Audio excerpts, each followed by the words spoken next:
Welcome to Sports Beat KC, the sports podcast presented by the Kansas City Star. I'm your host, Blair Kerkhoff. Before we get started, I need to get technical for a moment. We recently switched to a new vendor to host this podcast. You might have noticed this if a couple of episodes you already listened to were downloaded again onto your podcast apps. We're sorry for the inconvenience and want you to know it shouldn't happen again. As always, thanks for listening, and now on to the business of talking about the opening of Chiefs camp. We're going to chat with Chiefs beat writer Brooke Pryor and columnist Vahe Gregorian, and later hear from quarterback Patrick Mahomes.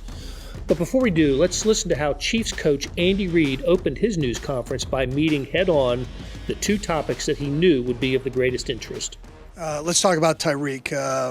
I know that's a hot topic. So the law enforcement side of it, there have been statements made on that. There's been statements made by the Chiefs. There have been statements made by Tyreek, and with all those, we're comfortable with Tyreek coming back here, and by the National Football League, statements by the National Football League. So we're comfortable with Tyreek coming back here. Look forward to bringing him back here and having an opportunity to get back doing what he loves to do.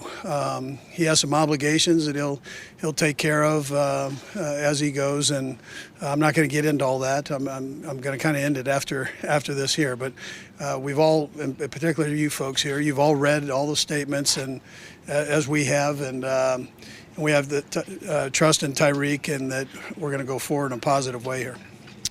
And then Chris Jones, I understand, again, Ted's given me the hot topics here. So Chris Jones would be the other topic of interest. I'm sure Chris will know more. Our people have talked with Chris's people, and there's been communication there.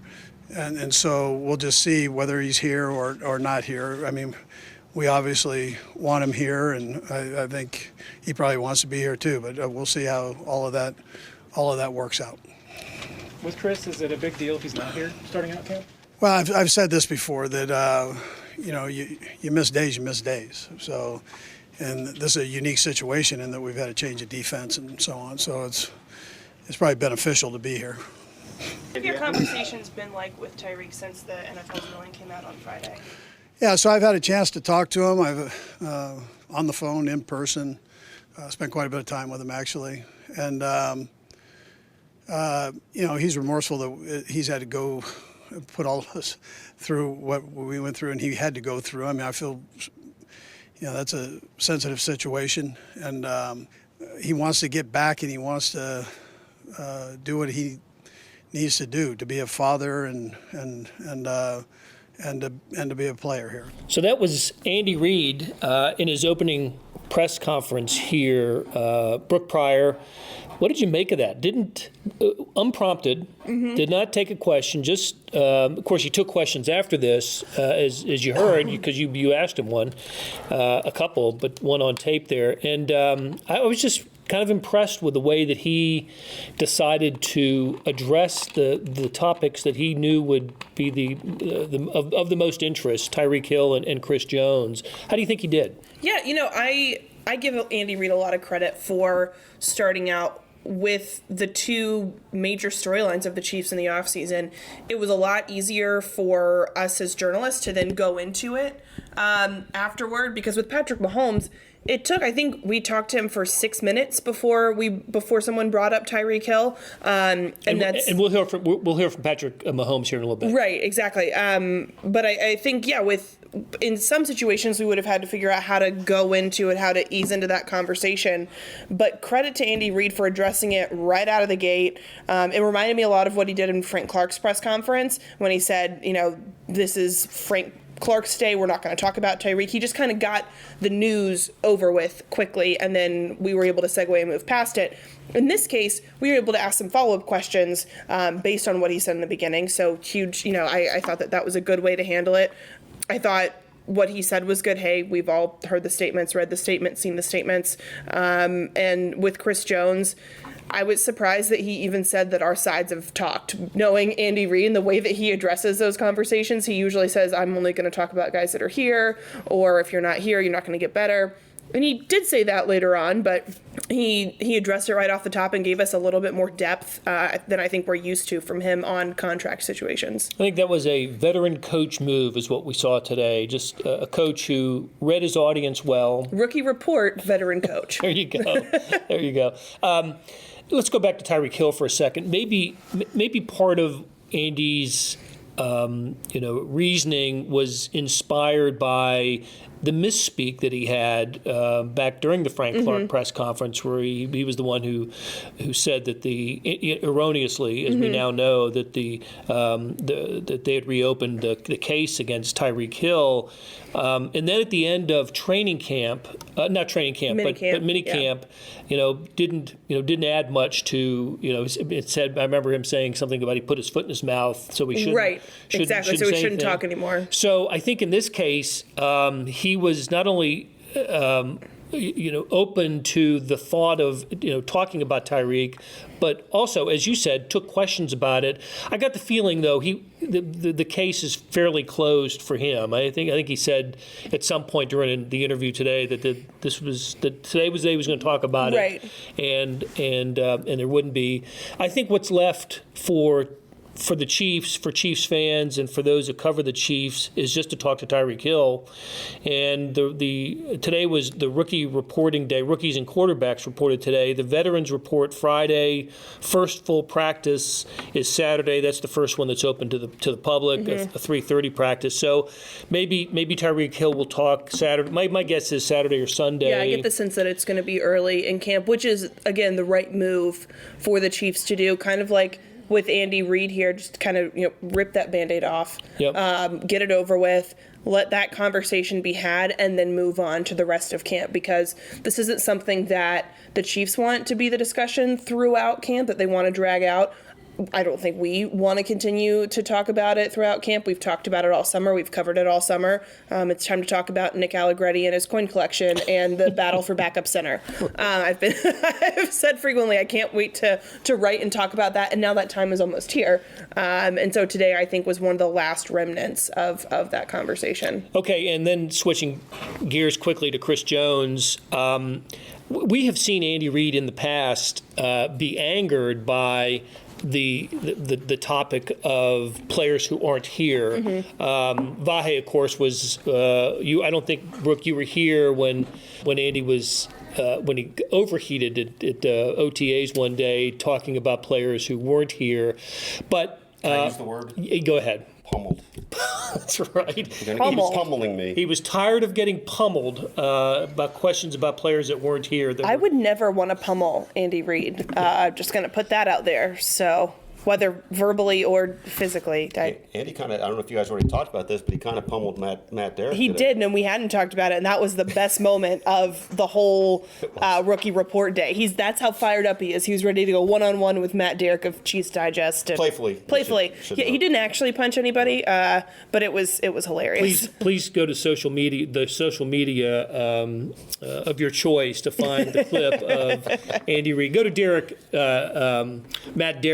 Matt Derrick's Twitter feed, and Matt posted, because Matt's got the video up, and there's Andy coming right at him. So it was the amusing moment in the opening press conference today. Vahe, we were talking earlier just about how interesting we thought it was that Andy Reid, unprompted, addressed the Tyreek Hill situation. And I know that's something that you're going to address in a column. Yeah, and it was interesting, and part of what really struck me was there's a lot in the air here, right? I mean, we're as you guys may have talked about earlier, but the Chiefs are coming off their closest moment to reaching the Super Bowl in 50 years. They've got the reigning NFL MVP. They've got this entire radical makeover of the defense. But the first thing Andy wanted to address was Tyreek Hill. And in a way, we were sort of, you look at this, maybe it's a low bar, right? You got to address it. He's going to be asked about it. Right. But I thought it was appropriate that he did that. And I think not just appropriate that he spoke to it, but that it, in my head anyway, it framed the place this occupies in this whole thing, which is a big place, right? It's not just a great player; it's a complicated situation, and kind of integrating him back into this. And how are we going to look at this? And so that's a little bit of what I wrote and tried to put together, and just trying to think in terms of what are we supposed to hope for now. And I found myself. Did you want me to elaborate on this? Yeah, now? Okay, because yeah. It's You're not standing on a soapbox. Please Yeah. don't step down and it's yet. not the first time you've asked Right. yourself this question. No, it's not. Or Thank that you. that Yeah. you've posed this question to Yeah. others. And I think it's an important question, and I think it kind of gets to the heart of the matter of the fandom here. Well, what I found as I kept typing was, and you get into your little silos as you write sometimes, right? But my thought was, isn't there something, we all disagree on so many aspects of the Tyreek Hill thing, and I think some quite legitimate disagreements, some that are, radical fringe, but there's some gray ground, absolutely, right, in how to look at this. So where we go from here, I think, is a possibility of a reasonably unified way to look at it, which is what's the downside to wanting to see this guy succeed from here. I do believe this might be a little unfair, but I do believe his success in life and his success in football are in some way entwined, coming from the background he does. Certainly his ability to provide for his children. I think that's one of the biggest things to think about. Yeah. It's maybe burying the lead, although I think I wrote it the other way around. But I think I think that's there. So who among us thinks that we shouldn't want that, right? And who would be so cynical as to want to validate their concerns, right? That's a bit of how we felt in 2016, or at least how I did. I think general ways we discussed it, as you broke it down to brass tacks, I think the way I wrote it then was, I wish the Chiefs hadn't drafted him, but they did. So now what? Right. Now, in a way, that's cutting the Chiefs some slack, I think. It's kind of saying, well, they've chosen to do this, so we have to accept it. I mean, there's different ways to look at that. But I'm trying to see their side of it, too. And there's just a whole funny matrix of ways to look at this. Yeah, I think what we all want and maybe should want is best possible outcome. For everyone concerned, really. Yeah. Just the best possible outcome, and by that I don't mean the Chiefs, because Tyreek Hill's back, go 14-2 and Right. reach the Super Bowl. Right. That I don't mean that. I just mean The life outcome. Healthy relationships. Yeah. Father-son, whatever relationship Yeah. Tyreek's going to have with Crystal Espinal. Just best possible outcomes there. So, hey, we're going to take a short break to tell you about a new podcast from McClatchy Studios and the Miami Herald about Florida race car driver Randy Lanier's double life as a drug kingpin. Give it a listen. The state of mind that racing would put me in was extraordinary. I put my own team together and ended up going to Indianapolis 500. It will be quite a feather in Randy Lanier's cap. He is named Rookie of the Year. I had plenty of sponsorship coming right from Columbia. By the early 80s, a river of pot was flowing from Colombia to the United States. And it came in by the barge load, thanks to a drug kingpin who was hiding in plain sight. I missed a race because I was bringing a load in. It was 135,000 pounds. How much was that worth? $44 million. I'm Amy Driscoll. And I'm Alex Harris. This summer, the Miami Herald and McClatchy Studios take you inside the story of Randy Lanier. Oh, the most exciting race I've ever seen. A tale of weed. There was two guys always there. That was the FBI. Speed. Randy Lanier against the wall. And the road ahead. Everybody changes. Everything changes. Smoked. Coming July 16th on Apple Podcasts and MiamiHerald.com/smoked. We're back on SportsBeat KC with Chiefs beat writer Brooke Pryor and columnist Vahe Gregorian. Patrick Mahomes also addressed the media outside the players' dorm at Missouri Western State University today, and it's always fun to hear from Mahomes. Let's give it a listen. Yeah, I mean, he's obviously a great football player, and more than that, I mean, he's a good friend of mine and someone that I work with a lot. So I'm excited to have him back out here with us and working, building that chemistry even more. Yeah, I got to throw with him, and I mean, he's in an excited mindset, I guess you'd say. He's ready to get out here and be a part of the guys and get to enjoy this. Like I said, it's a brotherhood, and we're excited that we can go out there and just build with each other and get better together. How did you guys stay in touch with him as this went on? after you guys broke? Yeah, I mean, you always stay in touch with your teammates, with guys that you've built relationships with, and so we stayed in touch with them as much as possible, as well as letting that stuff handle itself. And it was good to welcome him back now and to be a part of the team and can build the team that we want to build. That's a game changer. Patrick, one question, Patrick. So how do you feel? What's your expectations of this season? Like, being the MVP, coming off a phenomenal season, like. How do you prepare yourself to, come back to, another season to try to cap off what you did last year? I mean, it's obviously a great question. I could barely see your face with that chain on, but yeah, obviously, I mean, we had a great season this last season. We've added some young components to the team, and we're going to try to keep building and progress more and more as an offense and as an entire team. How different was this offseason from the ones that you've had in the past? Yeah, I mean, I had more obligations, of course, but I got to enjoy it. I think that was the biggest thing is I got to do a lot of things that I dreamed about doing, aligning myself with a lot of great partners and traveling to places and to games that I've always watched on TV. And so it was really cool to kind of absorb all that stuff, get to do with a lot of teammates and friends and be a part of that. But now I'm glad now to be in St. Joe's playing football and focusing on football all the time, all day long. You have to learn how to say no. I mean, I think that's the biggest difference is you have to learn that you can't do everything. You can't do everything that everyone wants you to do. You have to make sure that you give the right amount of time for football and for making yourself better and getting your body in the best shape possible. But then whenever you can enjoy time away from football and doing these other things, you enjoy it. Yeah, I mean, we did our the body fat testing already today, and I was down more than I was last year, about what I was at when I was at the best shape possible last year. So I'm excited for that, and I'm going to try to keep my weight down and at the same time have that muscle to be able to sustain a full season. All right, we're back with Brooke Pryor and Vahe Gregorian, and one clip we did not hear from Patrick Mahomes was when he was asked about riding the horse in the water. Where was that? When did that happen? He was in Turks and Caicos. It was funny. He was with a big group of Chiefs players and former Chiefs players. Chris Conley and his wife were there. It was DeMarcus Robinson and his girlfriend, and Travis Kelce and his girlfriend, and Dieter and his wife, along with Mahomes and his girlfriend, all went to Turks and Caicos. And Brittany, Patrick's girlfriend, apparently arranged a horseback ride for the group, and the people running the horseback ride were, I think, Texas Tech grads, he said. Yeah. And there's a video she posted, I believe it was on her Instagram story, of Patrick and the whole crew riding horses through the ocean. But in my mind, he's like throwing a football while he's riding, but he probably could. I don't think that's what happened. Yeah. There was a video of him throwing to his receivers in the water. Yes, they were running on the cool. sand. Yeah, it was really cool. They were all running like 5-yard outs out of the water up into the sand, and I was trying to think, football never stops. Does this actually help? But it probably doesn't hurt. I mean, it helps for social media branding more than anything. Well, it sure does, doesn't it? But that was my favorite question asked today, was that one, and then also whoever asked Andy Reid if he did anything exotic this summer, and I think he said he ate some chili rellenos, and that was that was his exotic summer. But yeah, no, Patrick Mahomes did, and he said it was the first time he has ridden a horse since he was 8 years old. Yeah. Which, all right. Isn't Patrick kind of endlessly interesting? For a guy who's not that,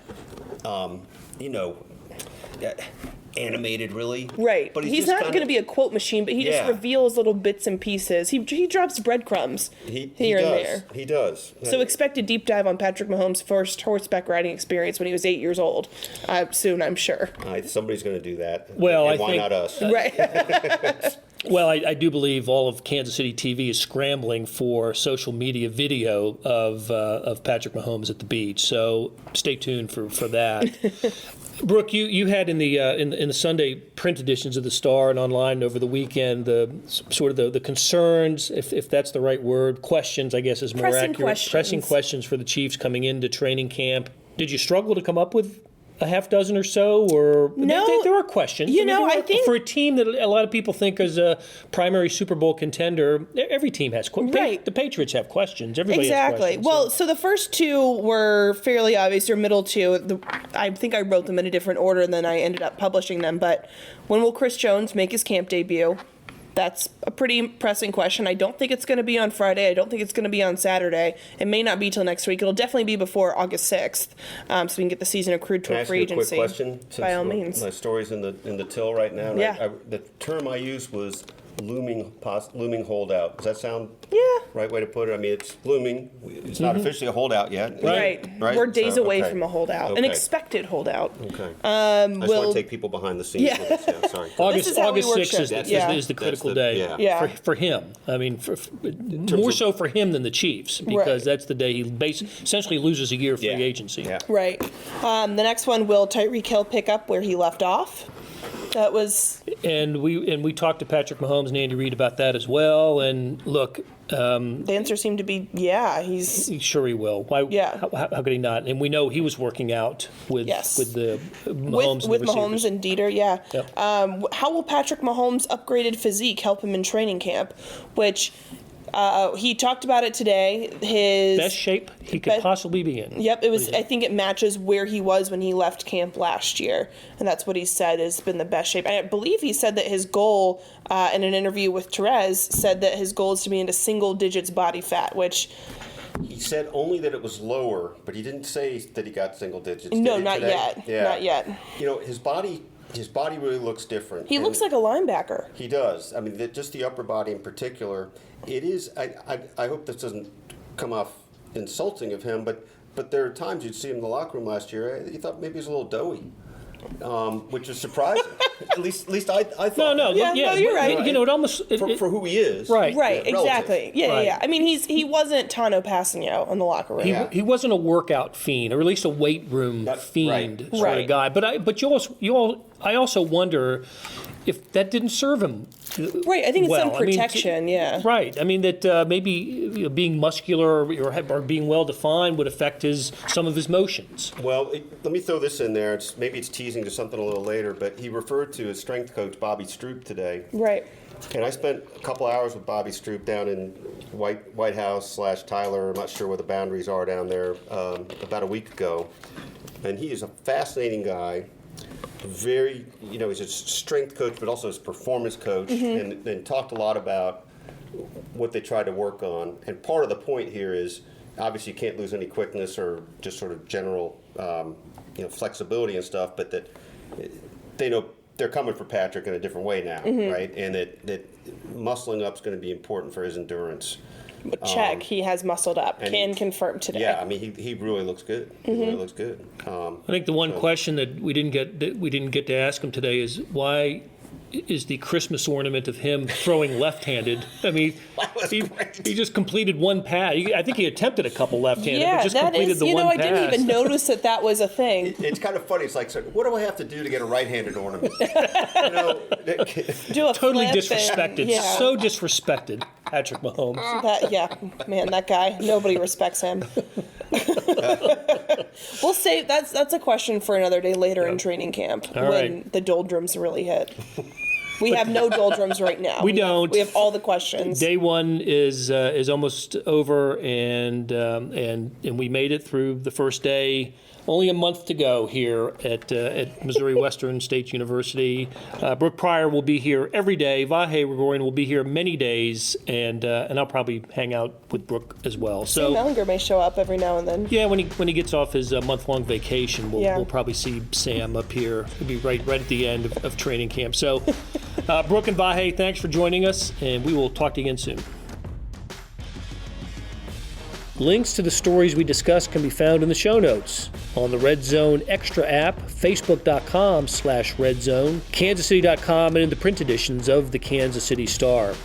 Thanks to producers Kathy Liu and Leah Becerra for putting the show together. You've been listening to Sports Beat KC, the sports podcast presented by the Kansas City Star, and we'll be back soon to talk sports in Kansas City.